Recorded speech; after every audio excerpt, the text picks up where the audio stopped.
What's up, everybody? It's Corey of the Grease Pole Podcast, and just wanted to take a moment to react to Howie Roseman doing the damn thing. And after having back-to-back weeks of Dameon Pierce and Brian Robinson, the Texans and the Command Skins, respectively, running the ball down our goddamn throats in the absence of Jordan Davis, you start to see Howie do his thing. And this is where Howie excels. We talk about good Howie versus bad Howie on the pod.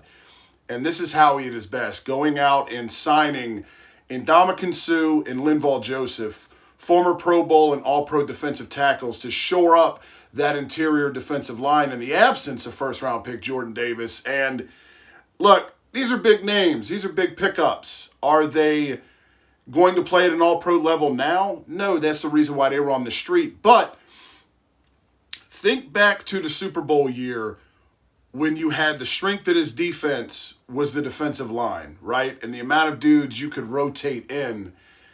And now you have, edge rushers. You've got Josh Sweat. You've got Brandon Graham. And, I'm forgetting something. Hassan Reddick, Jesus Christ. And now the defensive tackles, Jordan Davis.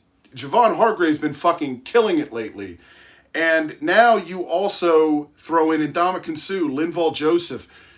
The amount of bodies that you can rotate in if you're Jonathan Gannon is fucking incredible along that defensive line. And in a vacuum, do I think Ndamukong Suh elevates his team to a lock as a Super Bowl, or Linval Joseph? No, I don't. But when you add them and supplement them to when Jordan Davis returns in a couple weeks, this should, again, games aren't played on paper, but this defensive line is going to be a fucking problem. It's going to be an issue for opposing teams, and Howie's at it again. And I credit him for this shit after seeing the last 2 weeks, the results of what's happened across the middle of this defense through the defensive line, the interior, to go out and say, no, fuck this shit. We have an opportunity to win.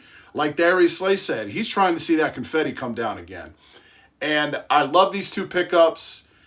And it feels good. This is honestly, and at some point we'll probably delve deeper into this, the offseason that Howie had the year we won the Super Bowl was incredible. And leading up to it, the Jay Ajayi at the trade deadline that year, this, I think, is Howie's best offseason he's ever had. And I don't think it's close. And I think that is a reason why you're seeing this team. You can knock on the birds for the loss if you want, and plenty of people will. That's why the tears are coming out late, by the way. I've been in a fucking deep, dark abyss of depression because we lost, and I forgot how to react to a fucking loss.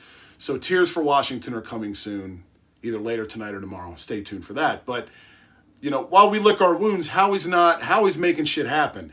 And we're on to Indianapolis with a freshly loaded defensive line, and you love to see these types of moves being made because it's not the A.J. Brown trade. It's not. Every trade can't be that big of a blockbuster, but these are the perfect moves to supplement your roster, to add that depth that you need when your first-round pick goes down with an injury for a few weeks.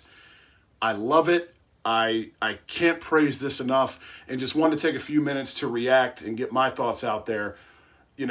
I don't think anybody's against this if you're an Eagles fan, right? Maybe if you're a Cowboys fan. Although if you're a Cowboys fan, you're not, because you're still going to laugh over the fact that we lost to the fucking Commanders, and there's all this, the Eagles, you're not that good, this, that, and the other. We're still 8-1, dude. We're still 8-1. We're tied for the lead in the NFC with the Minnesota Vikings, whose record is also 8-1. And by the way, who's their one loss? The fucking Eagles. So let's put that in perspective. Before you become prisoner of the moment, it's fun to laugh because we lost. You wish your team was goddamn 8-1. Get at me in the comments. Let me know what you think about the signing of Ndamukong Suh, Linval Joseph, as we look forward to seeing how this mini makeovered roster defensive line looks tomorrow in Indianapolis at Lucas Oil Stadium. Hit the subscribe button if you want more Eagles content delivered to your timeline. We'll see you with the performance tiers for Week 10 against Washington.